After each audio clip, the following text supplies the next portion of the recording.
Welcome to Love Lies Chronicles. You know that moment when someone shows you exactly who they are, and you finally have the clarity to believe them? When your wife of 4 years sets her wedding ring on the kitchen counter like it's spare change and tells you she needs space to figure things out? That happened to me on a Tuesday morning in March. By Wednesday evening, she had more space than she'd ever dreamed of.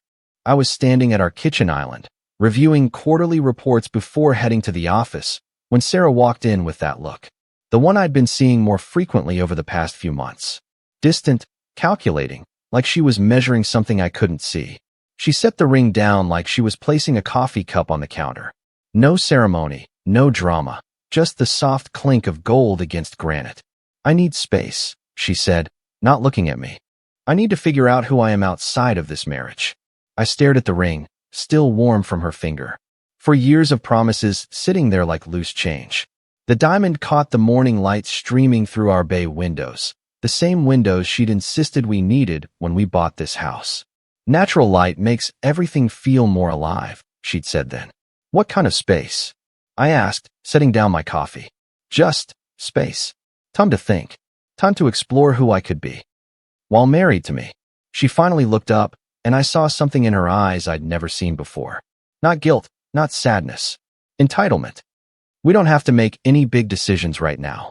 I just need room to breathe, to see what else is out there." That phrase hit me like a physical blow. What else is out there? "It's not what you think," she said quickly. "I'm not talking about other men specifically. I'm talking about experiences. About being young and free and not tied down to someone else's routine." "Someone else's routine? You mean our routine? The life we built together?"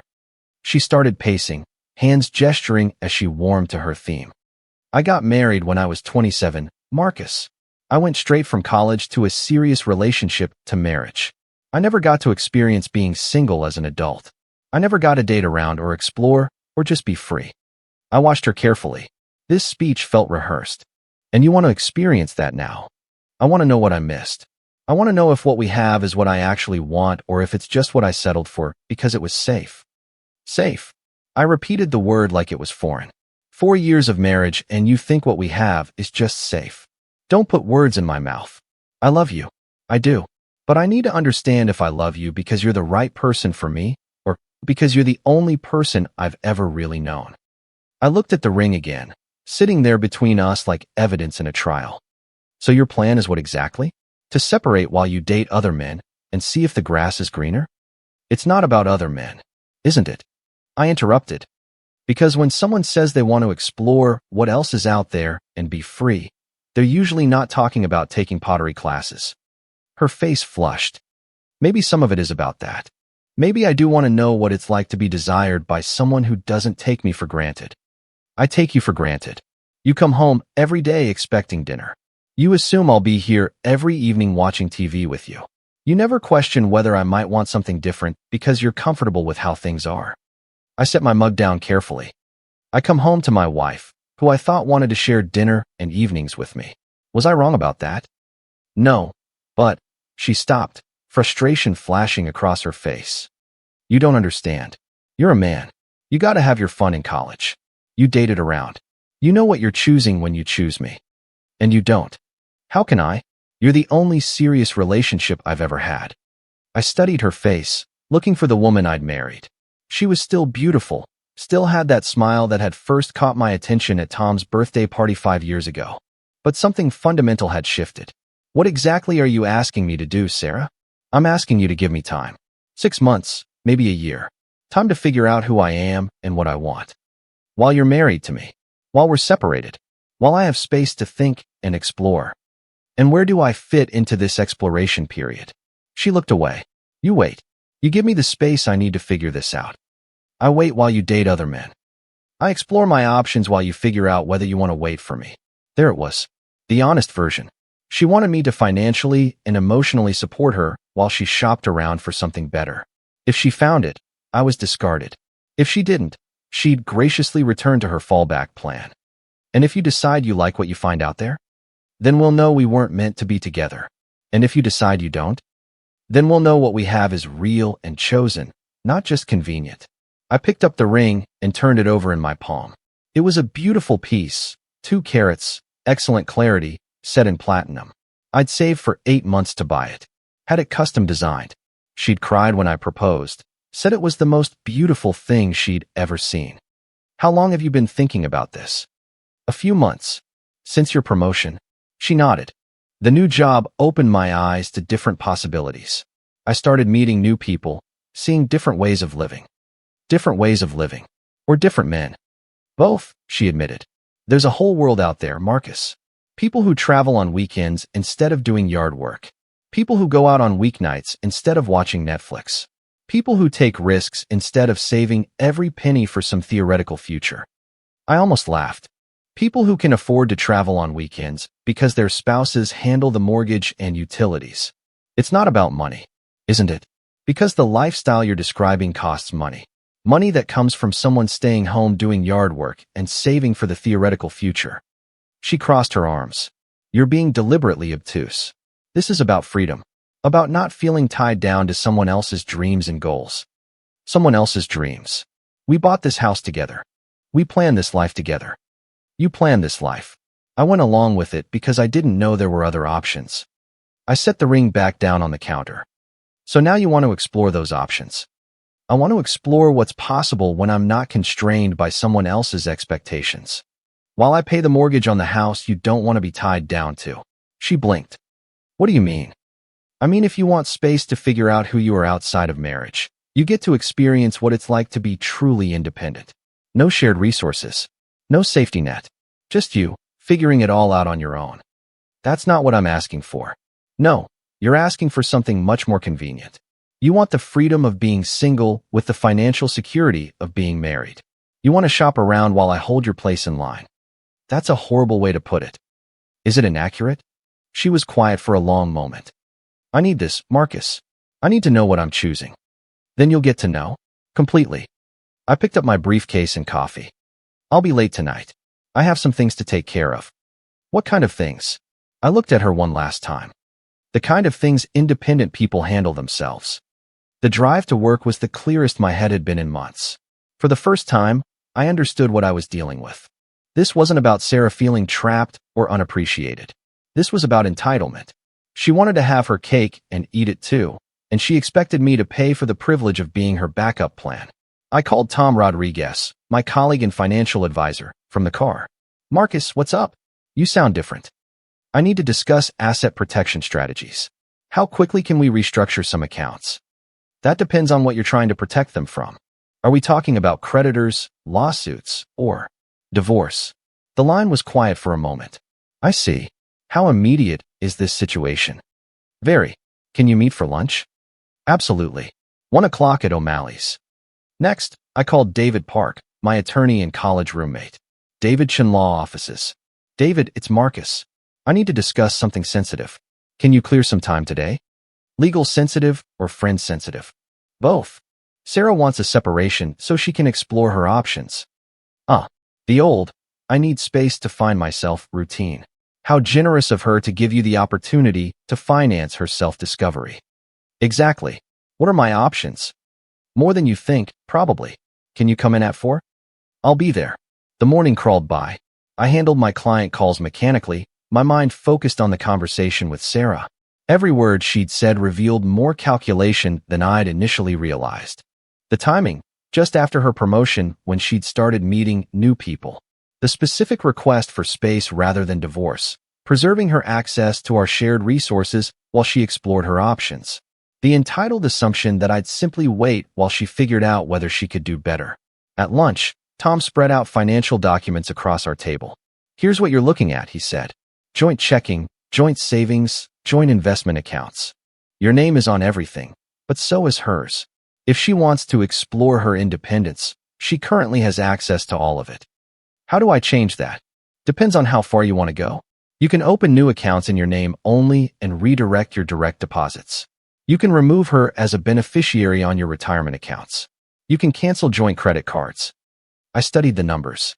In 4 years of marriage, I'd been the primary earner. Sarah's salary from her marketing job was decent, but my investment advisor income was nearly double hers. Our lifestyle was built on my earnings. What about the house? Both names on the deed. But you provided the down payment, and you've been making the mortgage payments. In a separation, you'd have a strong argument for primary residence rights, especially if she's the one requesting the separation to pursue other relationships.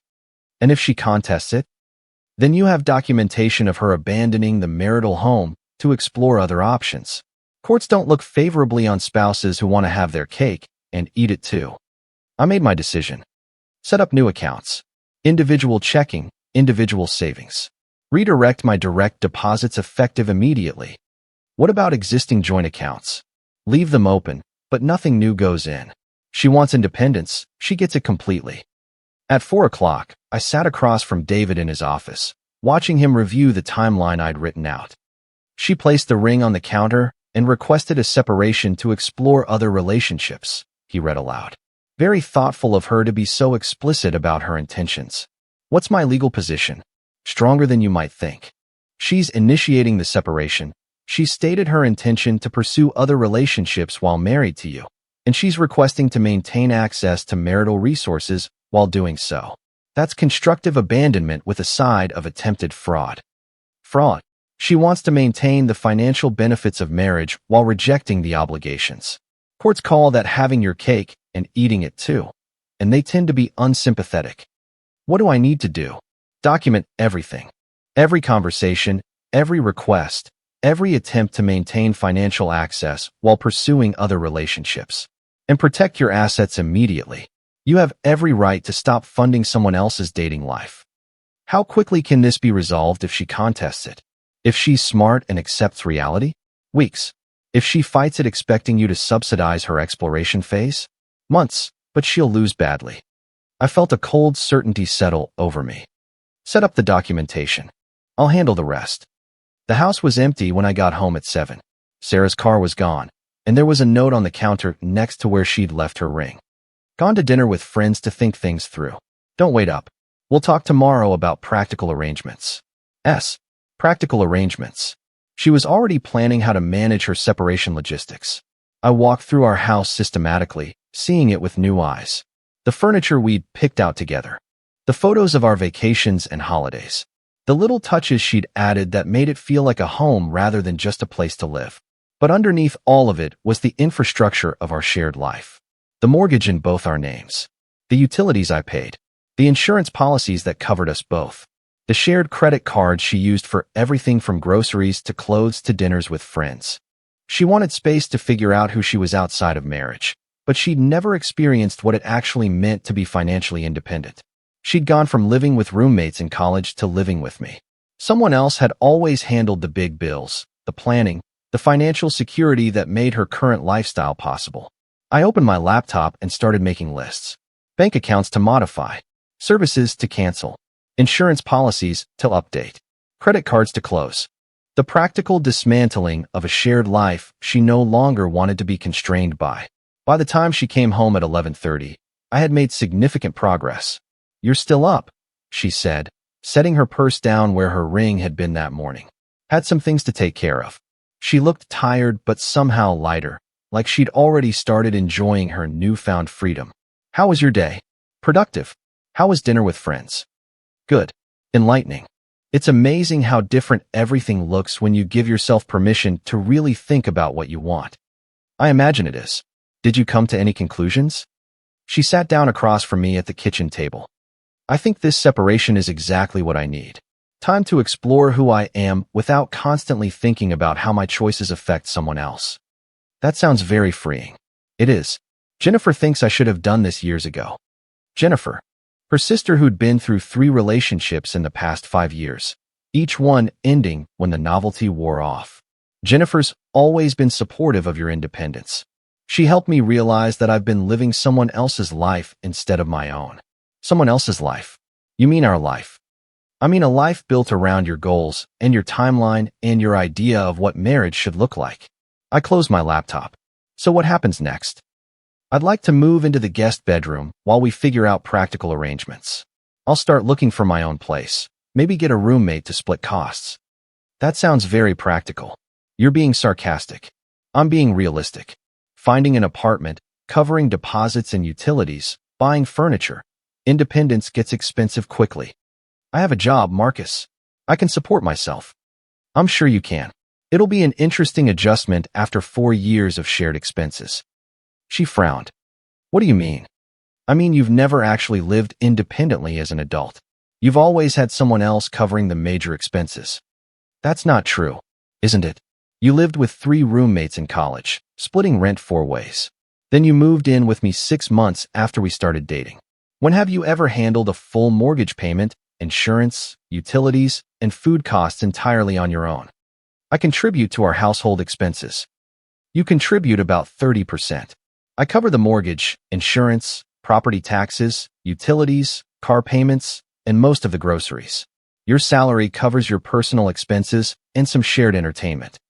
She was quiet, and I could see her doing mental math.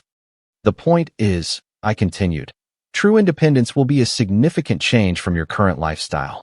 But you'll get to experience exactly what you're looking for, complete freedom from being tied down to someone else's financial planning. You're trying to scare me. I'm trying to help you understand what you're choosing. Independence means independence from all the things that have been making your current lifestyle possible. She stood up abruptly. I'm going to bed. We can discuss practical details tomorrow. Actually, we can discuss them now. She turned back, something in my tone catching her attention. I spent today taking care of some of those practical arrangements you mentioned. What kind of arrangements? The kind that give you the complete independence you're looking for. Starting tomorrow, my direct deposit goes into accounts with only my name on them. Her face went white. What does that mean? It means exactly what you asked for. Space. Independence. Freedom from being tied down to someone else's resources. You can't just cut off my access to our money. I'm not cutting off your access to your money. You have your salary, your personal savings, your share of our joint accounts as they currently stand. What you no longer have access to is my salary, which will be supporting my independent lifestyle. You can't do that. I can and I did. Single people manage their own finances. Independent people support themselves. I'm still your wife, who set her wedding ring on the counter this morning and requested a separation to explore other relationships. That's not what I meant, and you know it. Then perhaps you should have been clearer about what you wanted. She sat back down, and I could see panic replacing the confidence she'd had moments before. I meant space within our marriage. Trial separation while we work things out. No, you meant having your cake and eating it too. You wanted the freedom of being single with the financial security of being married. You wanted to shop around while I held your place in line and paid for the privilege. That's a horrible way to put it. Is it inaccurate? She was quiet for a long moment, staring at the table. I need time to process this, she finally said. Take all the time you need. You have complete independence to figure things out. She went upstairs without another word. I heard the guest bedroom door close, then the sound of her making phone calls. Probably to Jennifer, possibly to other friends, explaining this unexpected complication in her liberation plans. I finished my work on the laptop, then went to bed in our master bedroom. For the first time in months, I had the entire bed to myself. No one complaining about the temperature or stealing covers or asking me to move over. It was surprisingly comfortable. Wednesday morning, she was already gone when I woke up. There was another note on the counter. Staying at Jennifer's for a few days while I figure things out. This is not over. I made coffee and read the note again. The tone had shifted from yesterday's confident independence to something more threatening. She was beginning to understand the practical implications of her request. My phone rang while I was getting ready for work. Marcus. Her voice was strained. My card was declined at Starbucks. Which card? The Visa. Our Visa. I canceled our joint credit cards yesterday. Independent people have their own credit. You canceled our cards? I canceled the joint accounts you no longer wanted to be tied down to. You should apply for your own cards based on your individual income and credit history. That could take weeks. That's how independence works. It takes time to establish your own financial systems. What am I supposed to do in the meantime? Use your individual checking account and debit card.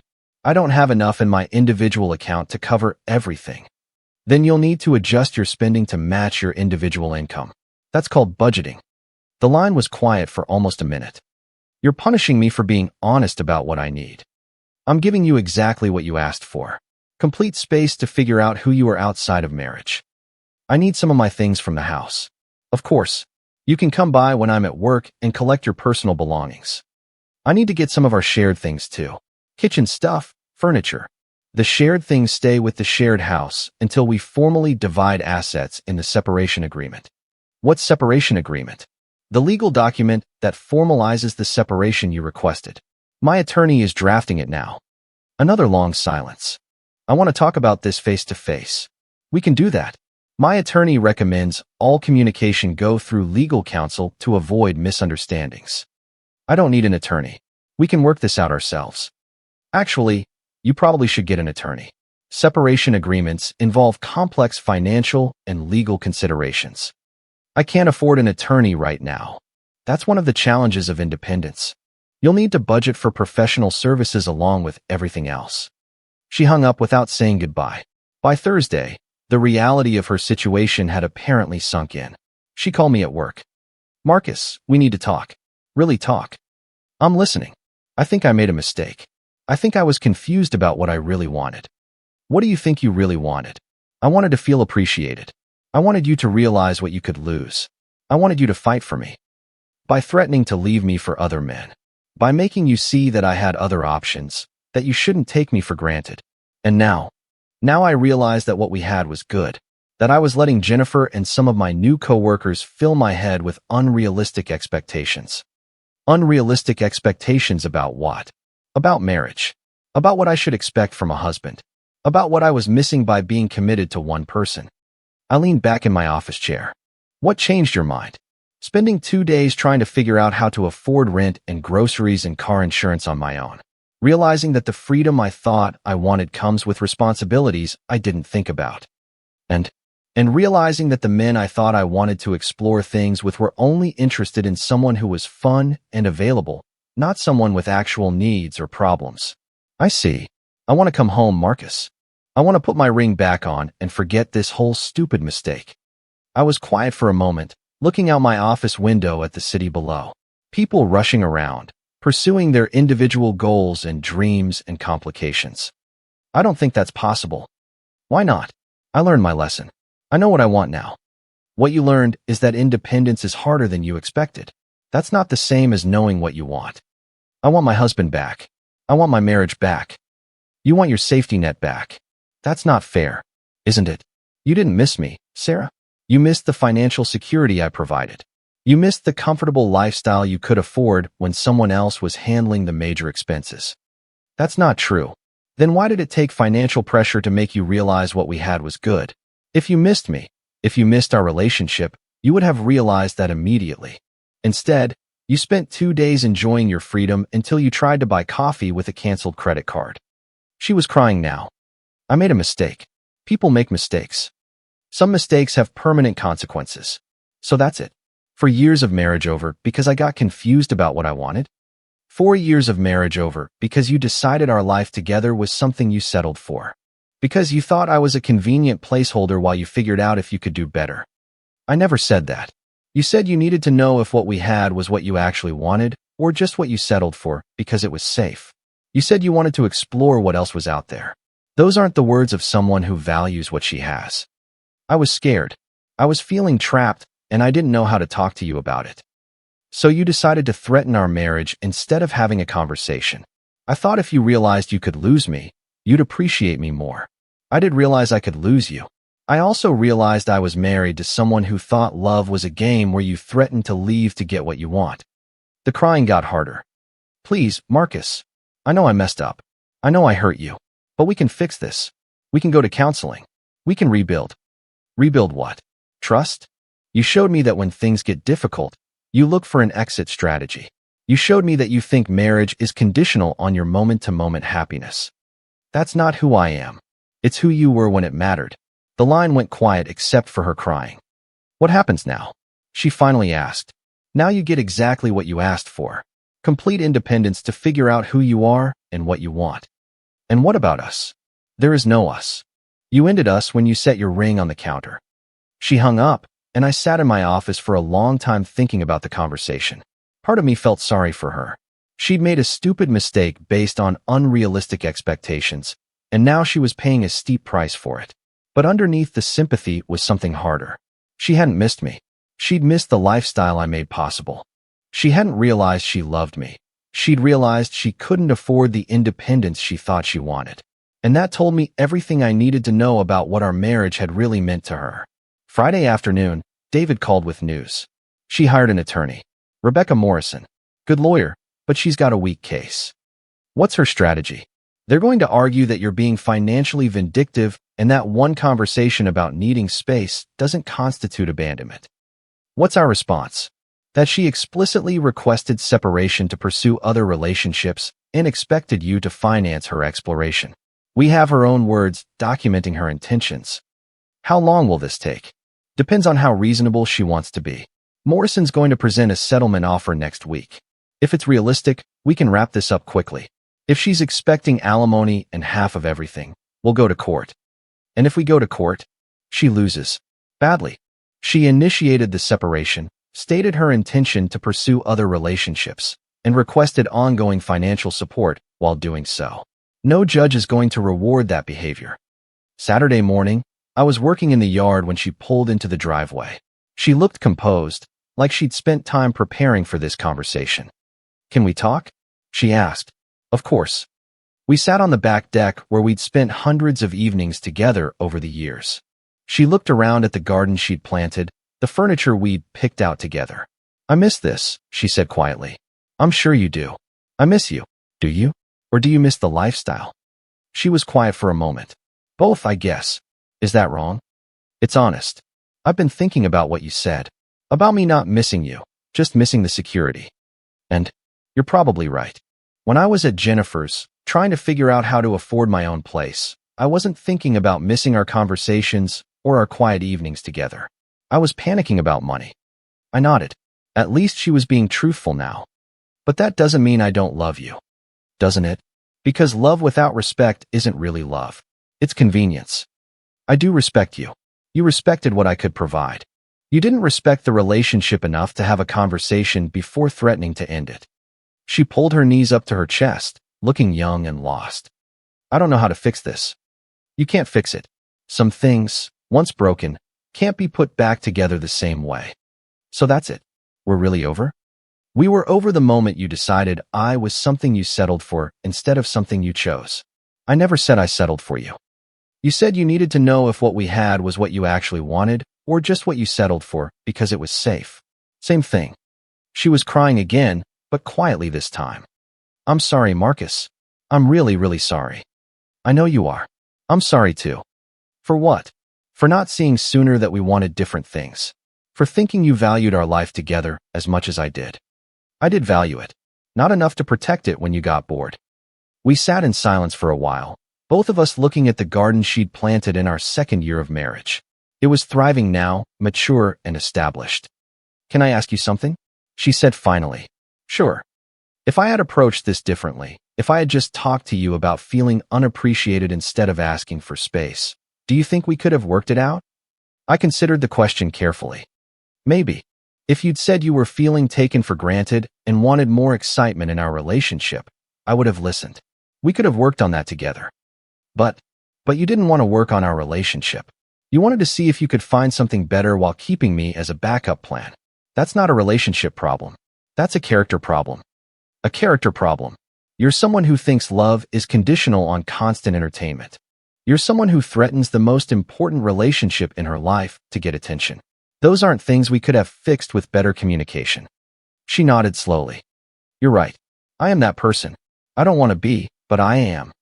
Then maybe this separation will give you time to figure out how to be someone different. What if I do? What if I become someone who values commitment and doesn't take good things for granted? Would you consider giving us another chance then? I looked at her, still beautiful, still someone I had loved deeply. No. Why not? Because I would never be able to trust that you wouldn't get bored again in a few years and decide you needed to explore your options. Because I've learned something about myself too. What's that? I'm someone who needs a partner who chooses me every day, not someone who stays with me until something better comes along. She wiped her eyes. I understand. Do you? I think so. I think I understand that some mistakes cost more than you expect them to. Yeah, they do. She stood up to leave, then turned back. For what it's worth, I think you're handling this exactly right. I think you're being stronger than I ever could be. I'm being honest about what I can and can't accept. I know. That's what makes it right. She left, and I sat on the deck for a long time thinking about the conversation. She was right about one thing. Some mistakes cost more than you expect them to. But she was wrong about something too. I wasn't being strong. I was being self-protective. There's a difference. 2 weeks later, David called with the settlement offer. They want $50,000 for a fresh start fund and half the house value. I almost laughed. Fresh start fund. Apparently, she needs money to establish her independent lifestyle. What did you tell them? I told them she could establish her independent lifestyle with her own salary, like every other independent person in America. And the house. She contributed nothing to the down payment and made no mortgage payments. She has no equity claim. What's our counteroffer? She gets her personal belongings, her car, and whatever was in her individual accounts before the separation. That's it. They'll reject that. Of course they will. Then we go to court, and she gets less. 3 weeks later, we were in court. Sarah looked nervous sitting next to her attorney, glancing at me occasionally like she couldn't believe we'd ended up here. The judge listened to both sides present their cases. Morrison argued that Sarah had contributed to the household and deserved consideration for the lifestyle she'd built with me. David presented the timeline of her requests for space to explore other relationships and her expectation that I would financially support her while she did so. Let me make sure I understand this correctly, the judge said to Sarah. You requested a separation from your husband so that you could, and I quote, explore what else is out there, and you expected him to continue paying for your living expenses while you did so. I was confused, Your Honor. I was having doubts about our marriage, and I thought some space would help me figure things out. Space to date other men while your husband paid your bills. It wasn't like that. What was it like? Sarah looked at her attorney, who nodded encouragingly. I was feeling unappreciated and trapped. I thought if my husband realized he could lose me, he would value me more. So you threatened to leave him unless he provided better appreciation? I was trying to save our marriage. By requesting separation to explore other relationships. I was trying to make him fight for me. The judge looked at David. And your client's response was to provide exactly the independence she requested? Yes, Your Honor. She asked for space to figure out who she was outside of marriage. He provided complete independence, including financial independence. And she found this independence less appealing than expected, considerably less appealing. The judge turned back to Sarah. Mrs. Chun, do you understand that marriage is a legal contract, not a negotiating tactic? Yes, Your Honor.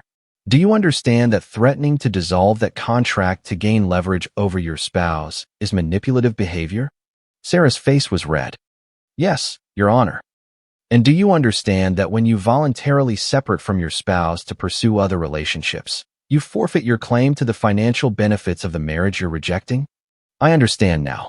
The judge ruled quickly.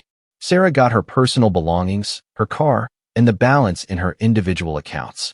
Everything else stayed with me. No alimony, no support payments, no fresh start fund. Outside the courthouse, she tried one last time. I know you'll never forgive me, she said. But I want you to know that I learned something important from all this. What's that? I learned the difference between wanting to be appreciated and being willing to destroy everything to get attention. Dear listeners, please share your thoughts in the comments, and do not forget to like, share, and subscribe to the channel.